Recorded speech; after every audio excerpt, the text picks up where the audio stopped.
स्वागत है हमारे चैनल बायो गुरु पर।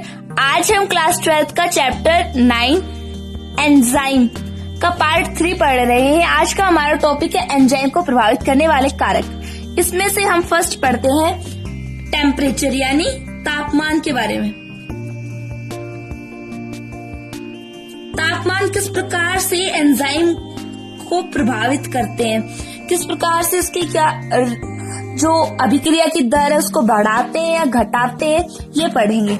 एंजाइम जो यदि हम तापमान को बढ़ा देते हैं तो अभिक्रिया की दर भी बढ़ जाती है। कैसे बढ़ती है ये देखिए। अगर हम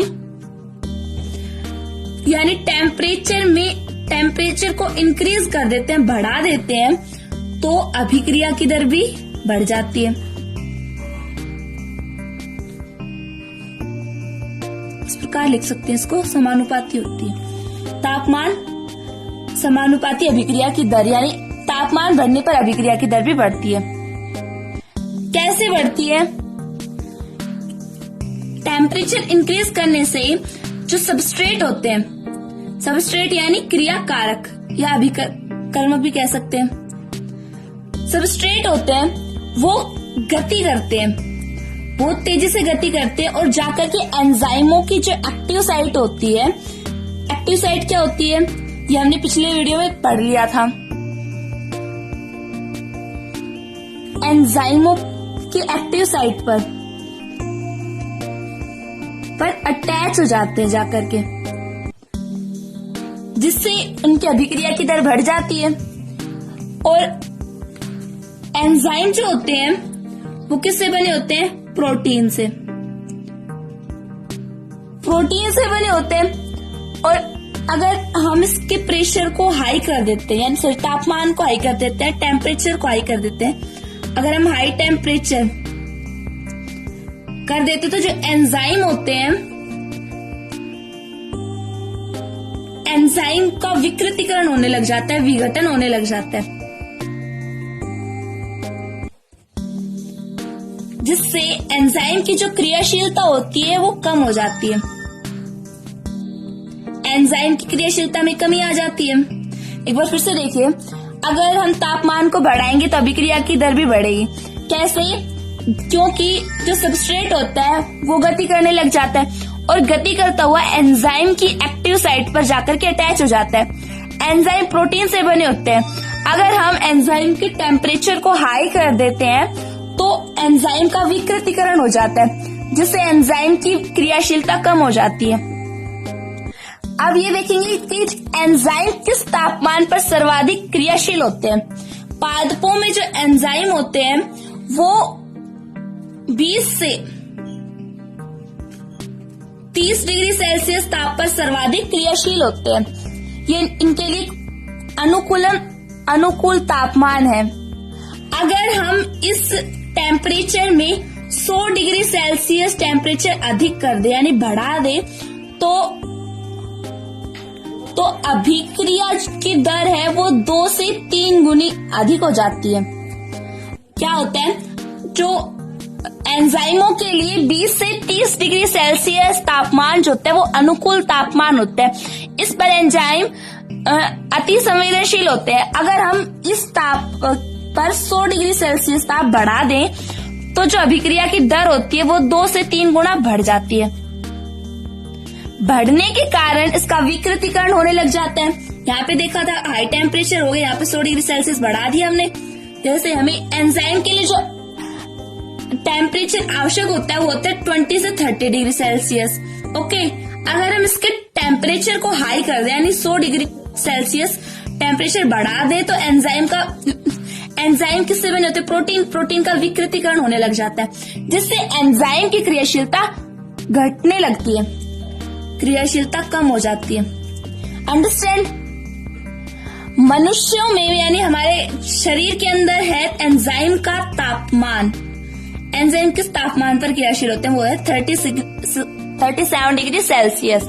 लेकिन कई जीवाणु होते हैं जैसे थर्मोफिलिक बैक्टीरिया है, वो हाई टेम्परेचर पर भी रह सकता है।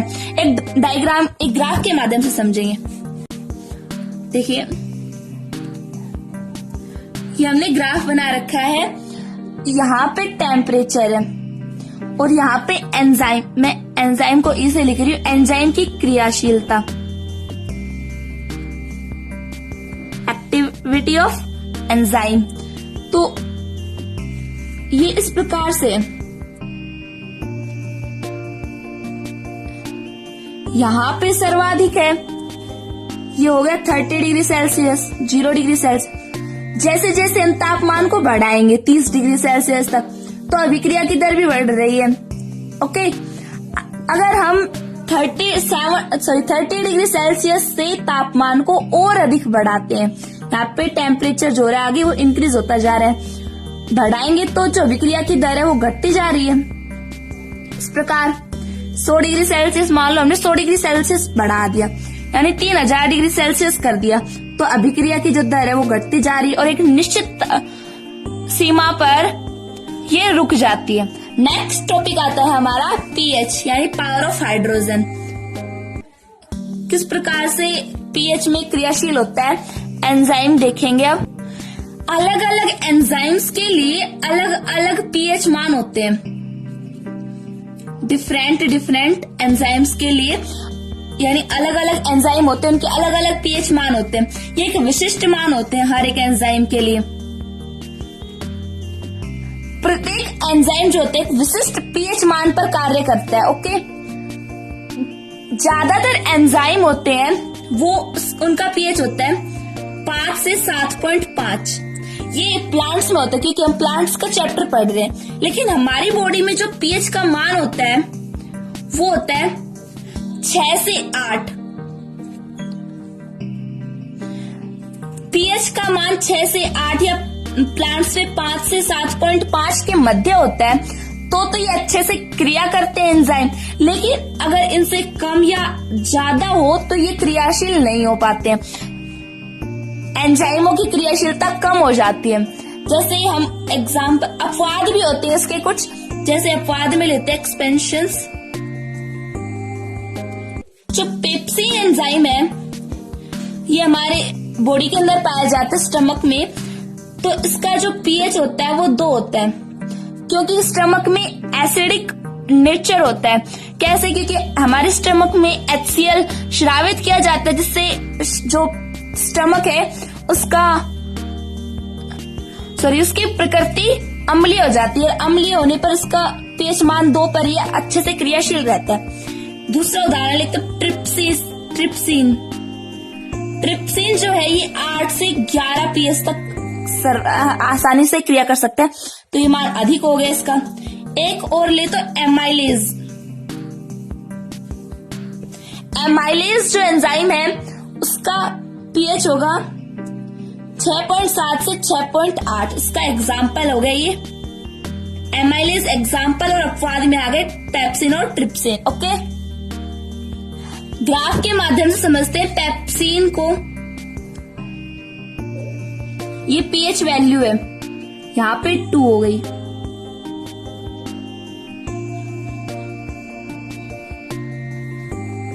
ये एंजाइम की क्रियाशीलता, यहाँ पे हमने एंजाइम जो है ये 1.5 से 2.5 के मध्य होता है, या हम इसको एक्यूरेट 2 कहते हैं, 2 कह सकते हैं इसका पीएच। जैसे जैसे यहाँ पे बढ़ता जा रहा है 2 पर ये हाईएस्ट क्रियाशील होता है, मतलब ये 2 पर आगे अच्छे से क्रियाशील होगा। अगर हम इसके मान में वृद्धि करते हैं तो इसकी क्रियाशीलता घटती जाएगी एंजाइम की। इस प्रकार कह सकते हैं कि जो एंजाइम होते हैं वो एक विशिष्ट पीएच मान पर ही क्रियाशील होते हैं। नेक्स्ट आता है हमारा एंजाइम सांद्रता, यानी एंजाइम कंसंट्रेशन। क्या होता है एंजाइम सांद्रता? एंजाइम सांद्रता मतलब एंजाइम को बढ़ाएंगे, जैसे जैसे एंजाइम की सांद्रता बढ़ती जाएगी वैसे वैसे अभिक्रिया की दर भी बढ़ती जाएगी, लेकिन ये एक सीमित मात्रा तक की वृद्धि होती है इसकी। देखिए, अगर हम एंजाइम को बढ़ाते, एंजाइम सांद्रता में एंजाइम की वृद्धि होगी और हमारे पास सबस्ट्रेट है वो हमारे पास लिमिट है। एंजाइम की मात्रा में वृद्धि होगी तो इसका एक्टिव साइट भी बढ़ेगा, यानी इसका सक्रिय क्षेत्र भी बढ़ेगा। देखिए एक बार,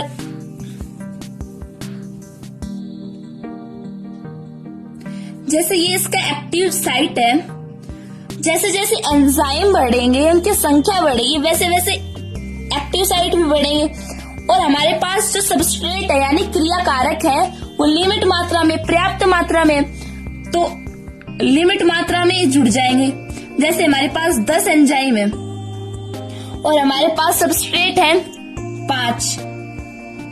ओके, एंजाइम की मात्रा में, सॉरी हम यहाँ पे ले लेते हैं 6 ले लेते हैं। ओके, एंजाइम हमारे पास 6 और सबस्ट्रेट हमारे पास 5 है। यहाँ पे एंजाइम की मात्रा में वृद्धि होती जा रही है, धीरे धीरे ग्रोथ करता करता 10 तक पहुंच जाएगा, इससे भी ऊपर जा सकता है। यहाँ एग्जाम्पल के तरीके से समझ रहे हैं। यहाँ सबस्ट्रेट हमारे पास 5 है, ये 5 सबस्ट्रेट एंजाइम के एक्टिव साइट पर आकर जुड़ जाएंगे इस प्रकार।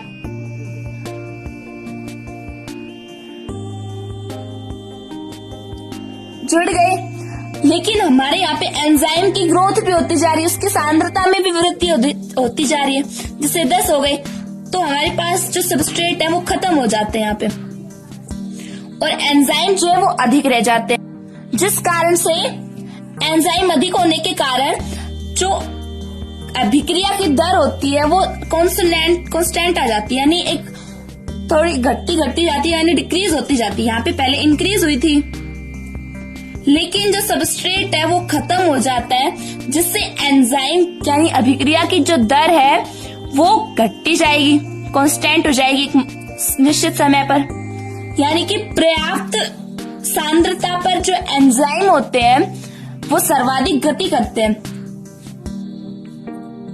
सॉरी, वो थोड़ा गलत हो गया था। जैसे एंजाइम की सांद्रता बढ़ रही है और सबस्ट्रेट की मात्रा कम होती जा रही है, तो अभिक्रिया की दर भी कम होती जाएगी। नेक्स्ट आता है क्रिया कारकों की सांद्रता यानी सबस्ट्रेट कंसंट्रेशन।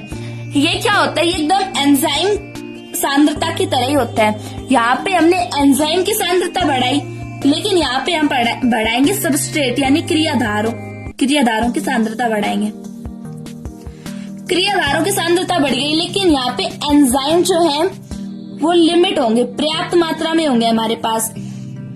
तो यहाँ पे क्या होता है, एंजाइम की एक्टिव जो साइट होती है वो हमारे पास लिमिट होंगी, यानी सक्रिय क्षेत्र लिमिट मात्रा में होंगे। एंजाइम लिमिट है तो जितने एक्टिव साइट लिमिट होंगी उस पर सबस्ट्रेट आकर जुड़ जाएंगे। अब सबस्ट्रेट एंजाइम तो हमारे पास खत्म हो गए, क्योंकि जितने थे उन पर आकर सबस्ट्रेट जुड़ गया और सबस्ट्रेट की मात्रा में वृद्धि होती जा रही धीरे धीरे। यहाँ पे हम सबस्ट्रेट की मात्रा बढ़ा रहे हैं, सबस्ट्रेट की सांद्रता बढ़ा रहे हैं, तो अभिक्रिया की सांद्रता भी बढ़ती जा रही है, क्योंकि एक्टिव साइट से आकर अटैच होते जा रहे हैं। लेकिन एक निश्चित सांद्रता से अधिक सांद्रता पर अभिक्रिया की जो दर होती है वो कांस्टेंट हो जाती है, यानी स्थिर हो जाती है। कैसे? देखिए, हमने ऊपर एग्जाम्पल से समझा, तो यहाँ भी एग्जाम्पल से समझ लेते हैं। एंजाइम हमारे पास लिमिट है और सबस्ट्रेट है वो पहले तो लिमिट थे, लेकिन उनकी लिमिट से तो उनकी मात्रा आकर के एक्टिव साइट पर जुड़ गए, अट्रैक्ट होकर अटैच हो जाते हैं। लेकिन जो सबस्ट्रेट होते हैं उनकी सांद्रता बढ़ रही है, बढ़ने के कारण वो धीरे धीरे वृद्धि करते जा रहे हैं। पहले तो उनकी अभिक्रिया की दर में वृद्धि हुई सबस्ट्रेट की सांद्रता बढ़ने से, लेकिन जब एंजाइम खत्म हो गए तो ओनली सबस्ट्रेट बचे, जो क्या कुछ भी नहीं कर सकते। इस कारण ये जो बाद में जो अधिक सांद्रता पर निश्चित सांद्रता तक तो बढ़ रहे थे, लेकिन अधिक सांद्रता होने पर अभिक्रिया की जो दर होती है वो कांस्टेंट हो जाती है, यानी स्थिर हो जाती है। ये कह सकते हैं कि पर्याप्त सांद्रता पर एंजाइम सर्वाधिक गति करते हैं। ओके, जिसे हम कहते हैं अधिकतम वेग। नेक्स्ट आता है सक्रिय कारक।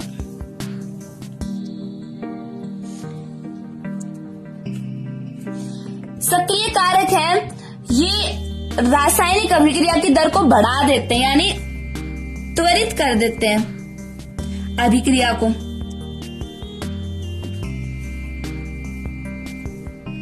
कैसे? इसमें जो रासायनिक धातु होते हैं, रासायनिक पदार्थ होते हैं, रासायनिक पदार्थ में कौन कौन से पदार्थ या धातु कह सकते हैं, कौन कौन से आते हैं?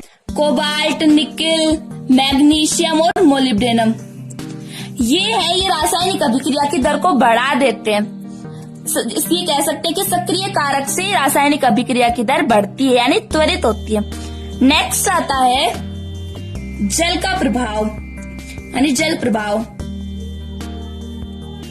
इसमें क्या होता है, जैसे पौधे में सूखे बीज हो जिनमें जल की मात्रा कम होती है, सूखे बीज होने के कारण वहां एंजाइम कम क्रियाशील होंगे, एंजाइम कम क्रियाशीलता जो है उसकी कम रहेगी। अगर इन बीजों में हम जल का प्रवाह करते हैं तो यहाँ पे एंजाइमों की क्रियाशीलता बढ़ जाती है। ओके, कैसे ये कह सकते हैं कि सूखे बीजों में एंजाइमों की क्रियाशीलता कम होती है, लेकिन इन बीजों में हम जल प्रवाह करते हैं तो एंजाइमों की क्रियाशीलता बढ़ जाती है, यानी जल उपस्थित होने पर एंजाइम यानी एंजाइम की जो अभिक्रिया होती है वो बढ़ जाती है। अंतिम उत्पाद की सांद्रता।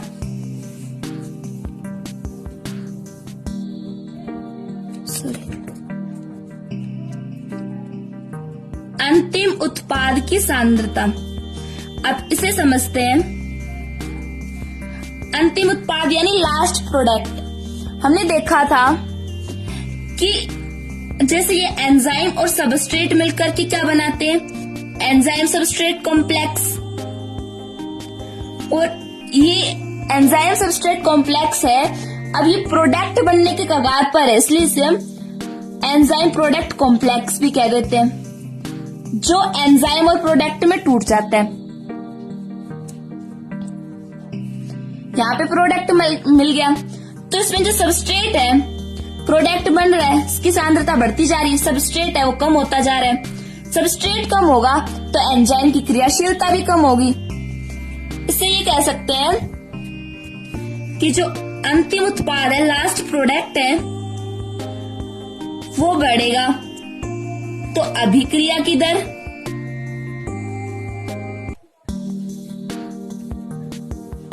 घटेगी, यानी अंतिम उत्पाद व्युत्क्रमानुपाती होता है 1/, अभिक्रिया की दर के। इस क्रिया को हम पुनर्निवेशन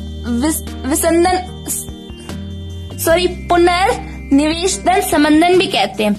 नेक्स्ट आता है हमारा एंजाइम निरोधक। उससे पहले एक बार फिर से देख लेते हैं सभी एंजाइम को प्रभावित करने वाले कारकों को। तापमान तो हमने पढ़ लिया था, पीएच से देखते हैं। अलग अलग एंजाइमों के लिए अलग अलग पीएच होता है, यानी प्रत्येक एंजाइम एक विशिष्ट पीएच मान पर कार्य करता है। जो पादपों में पीएच मान होता है वो 5 से 7.5 होता है, और हमारी बॉडी के अंदर 6 से 8 तक पीएच का मान होता है। लेकिन कुछ अपवाद भी हैं, जैसे ट्रिप्सिन और पेप्सिन, ये दोनों हमारे बॉडी के अंदर अपवाद है। पेप्सिन का पीएच होता है 2, क्योंकि हमारे स्टमक में पाया जाता है। स्टमक में पाए जाने के कारण वहां का जो नेचर होता है वो एसिडिक हो जाता है, जिसके कारण ये 2 पीएच पर भी अच्छे से क्रियाशील रह सकता है। ट्रिप्सिन का पाया जाता है 8 से 11। अगर हम इस पीएच मान को कम या ज्यादा कर दें तो ये जो अभिक्रिया की दर होती है, एंजाइमों की जो क्रियाशीलता होती है वो कम हो जाती है। उदाहरण में देखिए तो एमाइलेज एंजाइम है वो 6.7 से 6.8 के मध्य क्रियाशील रहता है। यहाँ पे हमने एग्जाम्पल के तरीके से ग्राफ से समझाया कि ये यहाँ पे एंजाइम की पीएच की मात्रा में वृद्धि हो रही, यहाँ पे पिकअप आ जाता है, जिसपे सर्वाधिक क्रियाशील है 2 पर। पेप्सिन का है एग्जाम्पल। और जैसे ही इसके मान में और वृद्धि करते हैं तो ये अभिक्रिया एंजाइम की क्रियाशीलता वो घटती जाती है। थर्ड आता है एंजाइम सांद्रता, जो सबसे इम्पोर्टेंट है, एंजाइम सांद्रता और क्रियाधारों की सांद्रता। इसमें क्या होता है, हमारे पास सबस्ट्रेट होता है वो पर्याप्त मात्रा में होता है और एंजाइम की सांद्रता में वृद्धि होती जाती है। एंजाइम की सांद्रता में वृद्धि होती है तो एक्टिव साइट की सांद्रता में वृद्धि होती है, और एक्टिव साइट की वृद्धि होने के कारण जो सबस्ट्रेट है वो अट्रैक्ट होकर के एक्टिव साइट पर अटैच हो जाते हैं, जिससे ये एंजाइम की जो क्रियाशीलता है वो बढ़ती है। लेकिन यहाँ पे हमारे पास जो सबस्ट्रेट थे वो खत्म हो गए और एंजाइम बढ़ते जा रहे हैं, जिससे जो एंजाइम की क्रियाशीलता है वो कांस्टेंट आ जाती है, स्थिर आ जाती है। डायग्राम के माध्यम से समझे हमने। ये जो पार्ट है ये एक्टिव साइट और ये सबस्ट्रेट है और ये एंजाइम है। नेक्स्ट आता है फोर्थ, क्रियाधारों की सांद्रता। वहां था एंजाइम सांद्रता जिसमें एंजाइमों की मात्रा बढ़ रही थी, यह है क्रियाधार सांद्रता यानी सबस्ट्रेट कंसंट्रेशन। इससे सबस्ट्रेट की मात्रा बढ़ती जा रही है और एंजाइम हमारे पास लिमिट मात्रा में। एंजाइम लिमिट है तो एक्टिव साइट भी लिमिट है, तो जो सबस्ट्रेट है वो अट्रैक्ट होकर एक्टिव साइट से अटैच हो जाते हैं, लेकिन सबस्ट्रेट की मात्रा बढ़ती जा रही है तो इसमें क्या होगा, जो एंजाइमों की क्रियाशीलता होती है वो भी कांस्टेंट आ जाती है। सेम है दोनों में, बस इतना अंतर है, यहाँ पे एंजाइम की सांद्रता बढ़ती जा रही है और यहाँ पे सबस्ट्रेट की सांद्रता। नेक्स्ट आता है सक्रिय कारक। ये कारक जो होते हैं वो रासायनिक अभिक्रिया की दर को बढ़ा देते हैं। इसमें रासायनिक पदार्थ या धातु होते हैं जो जैसे कोबाल्ट, निकेल, मैग्नीशियम, मोलिब्डेनम है, ये एंजाइमों को सक्रिय कर देते हैं और इनकी अभिक्रियाओं को, क्रियाशीलता को त्वरित कर देते हैं। नेक्स्ट आता है जल प्रभाव। जो सूखे बीज होते हैं उनमें एंजाइम कम क्रियाशील होते हैं, यहाँ पे हमने इस प्रकार कम को डिनोट कर रहे हैं, लेकिन सूखे बीजों में हम जल प्रवाह कर देते हैं, जल डाल देते हैं, तो ये एंजाइमों की क्रियाशीलता इसमें वृद्धि हो जाती है। नेक्स्ट आता है अंतिम उत्पाद की सांद्रता। अंतिम उत्पाद क्या होते हैं, यहाँ हमने देखा एंजाइम और सबस्ट्रेट मिलकर के एंजाइम सबस्ट्रेट कॉम्प्लेक्स बना रहे हैं। यहाँ पे ये प्रोडक्ट बनने के कगार पर ही है, इसलिए हम इसे कह रहे हैं enzyme product complex. Enzyme product complex कह रहे हैं जो आगे एंजाइम और प्रोडक्ट में टूट गया। यहाँ प्रोडक्ट बन रहा है जिससे जबस्ट्रेट है वो कम होता जा रहा है। सबस्ट्रेट कम होगा तो अभिक्रिया की दर घटेगी, यानी कह सकते हैं कि अंतिम उत्पाद जैसे जैसे बढ़ेगा वैसे वैसे अभिक्रिया की दर घटेगी। और जो ये अभिक्रिया की दर घटती घटती साम्य अवस्था पर शून्य हो जाती है। अब हम पढ़ेंगे एंजाइम निरोधक। एंजाइम निरोधक किसे कहते हैं, वे पदार्थ जो एंजाइम की क्रियाशीलता को घटा देते हैं, कम कर देते हैं, क्रियाशीलता कम कर देते हैं, उन पदार्थों को हम कहते हैं एंजाइम निरोधक या एंजाइम विष। ये एंजाइम निरोधक क्या करते हैं, ये एंजाइम के एक्टिव साइट पर जुड़ करके इस स्थान पर जुड़ जाएंगे एक्टिव साइट पर, ओके, जिससे ये इसके एक्टिव साइट पर जुड़ करके इस स्थान को निष्क्रिय कर देते हैं ताकि कोई भी सबस्ट्रेट आकर इस पर जुड़ ना सके। ये एंजाइम निरोधक ये कार्य करता है। उदाहरण में आते इसमें carbon monoxide, oxalic acid, carbon monoxide और साइनाइड आते हैं। ये जो पदार्थ हैं उनकी क्रियाशीलता को कम करते हैं। किस प्रकार कम करते हैं, ये एंजाइम के एक्टिव साइट पर आकर जुड़ जाएंगे जिससे जो एक्टिव साइट होती है वो निष्क्रिय हो जाती है और उस पर सबस्ट्रेट आकर नहीं जुड़ पाता। ये दो प्रकार के होते हैं। पहला है, इसमें पहला आता है प्रतिस्पर्धी और अस्पर्धी। दो प्रकार के हैं, प्रतिस्पर्धी और अस्पर्धी निरोधक। पहले हम पढ़ेंगे प्रतिस्पर्धी निरोधक। किसे कहते हैं प्रतिस्पर्धी निरोधक, नाम से ही पता चल रहा है कि इसमें प्रतिस्पर्धा होगी यानी कंपटीशन होगा। जो प्रतिस्पर्धी निरोधक होते हैं वो सबस्ट्रेट से मिलते जुलते होते हैं, यानी थोड़ा थोड़ा सबस्ट्रेट में मिलते हैं, जो आकर के एक्टिव साइट पर यानी एंजाइम की एक्टिव साइट पर अटैच हो जाते हैं। एक्टिव साइट पर अटैच होने के लिए सबस्ट्रेट से प्रतिस्पर्धा करते हैं, यानी कंपटीशन करते हैं एक दूसरे से, ये दोनों प्रतिस्पर्धी और सबस्ट्रेट।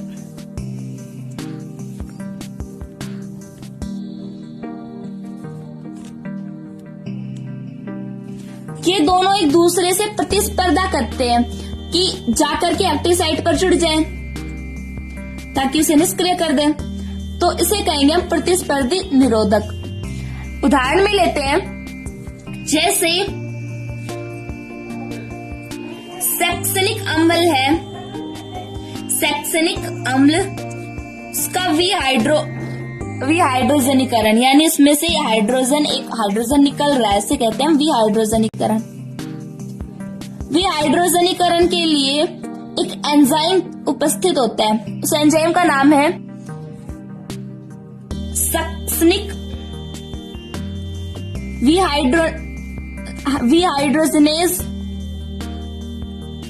विहाइड्रोजनेज एंजाइम। इसकी उपस्थिति होती है। तो सक्सेनिक अम्ल है, इसके साथ प्रतिस्पर्धा करता है मैलिक एसिड, मैलिक अम्ल। ये दोनों प्रतिस्पर्धा करते हैं कि हम सक्सेनिक विहाइड्रोजनेज एंजाइम की एक्टिव साइट पर आकर जुड़ जाएं। तो ये इसका हो गया प्रतिस्पर्धी निरोधक। एक बार फिर से देखिए, प्रतिस्पर्धी निरोधक किसे कहते हैं। ये निरोधक जो होते हैं वो सबस्ट्रेट के समान होते हैं संरचना में। ये पदार्थ एंजाइम के सक्रिय स्थलों यानी एक्टिव साइट से जुड़ने के लिए सबस्ट्रेट से प्रतिस्पर्धा करते हैं, उन्हें हम कहते हैं प्रतिस्पर्धी निरोधक। उदाहरण में देख रहे हैं सक्सेनिक एसिड है, वो विहाइड्रोजनीकरण के लिए सक्सेनिक विहाइड्रोजनेज एंजाइम की उपस्थिति इसके लिए आवश्यक होती है। लेकिन सक्सेनिक अम्ल के स्थान पर मैलिक एसिड है, वो उसके साथ प्रतिस्पर्धा करता है कि मैं पहले जाकर एंजाइम के एक्टिव साइट पर जुड़ जाऊं। तो हम कह सकते हैं कि सक्सेनिक अम्ल का जो प्रतिस्पर्धी निरोधक है वो है मैलिक एसिड। नेक्स्ट आता है अप्रतिस्पर्धी निरोधक।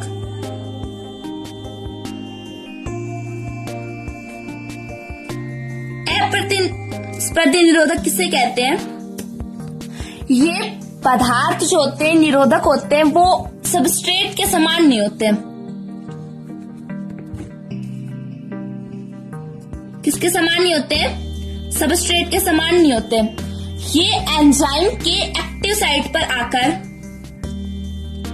एंजाइम के एक्टिव साइट पर अटैच हो जाते हैं और उसमें एक स्थायी परिवर्तन ला देते हैं, यानी स्टेबल चेंज ला देते हैं, जिससे जो एंजाइम होता है उसमें विकृतीकरण उत्पन्न हो जाता है। ये विकृत हो जाता है एंजाइम हमेशा के लिए, जिससे एंजाइम के अणु होते हैं वो विकृत हो जाते हैं, हमेशा के लिए विकृत हो जाते हैं। क्या होता है प्रतिस्पर्धी निरोधक। ये निरोधक जो होते हैं वो सबस्ट्रेट के समान नहीं होते। हमने ऊपर देखा था ये सबस्ट्रेट के समान होते हैं, लेकिन इसमें ये सबस्ट्रेट के समान नहीं होते। ये पदार्थ जो है एंजाइम के एक्टिव साइट पर जाकर के अटैच हो जाते हैं, जो उसकी अणु में एक स्थायी परिवर्तन ला देते हैं और अणु जो होता है वो विकृत हो जाता है। इस कारण इस अप्रतिस्पर्धी निरोधक को हम कोशिका आविश भी कहते हैं। उदाहरण में देखें तो इसमें आते हैं एग्जाम्पल में कार्बन मोनोऑक्साइड, साइनाइड और Hg आयन यानी mercury ion, lead ion, silver ion और ऑक्जेलिक एसिड। मेन बात आती है कि इस स्पंदन को रोका कैसे जाए। इन दोनों स्पंदनों को रोकने के लिए एक तरीका है। प्रतिस्पर्धी निरोधक में क्या करेंगे, इस निरोधक में तो हम सबस्ट्रेट की सांद्रता में वृद्धि कर देंगे, यानी किसकी सांद्रता में, क्रियाधारों की सांद्रता में वृद्धि कर देंगे।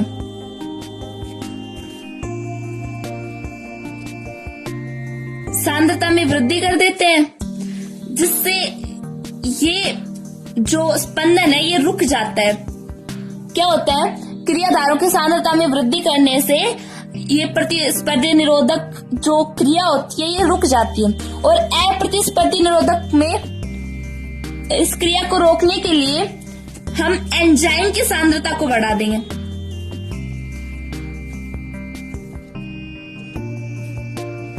सांद्रता को बढ़ा देंगे जिससे ये क्रिया रुक जाएगी। देखिए एक और एग्जांपल है इसका। श्वसन में जब साइनाइड आता है, रेस्पिरेशन करते हैं, तो उसमें साइनाइड जो होता है ये प्रतिस्पर्धी निरोधक का कार्य करता है। वो साइटोक्रोम ऑक्सीडेज एंजाइम को विकृत कर देता है। कौन से एंजाइम को? Cytochrome oxidase enzyme.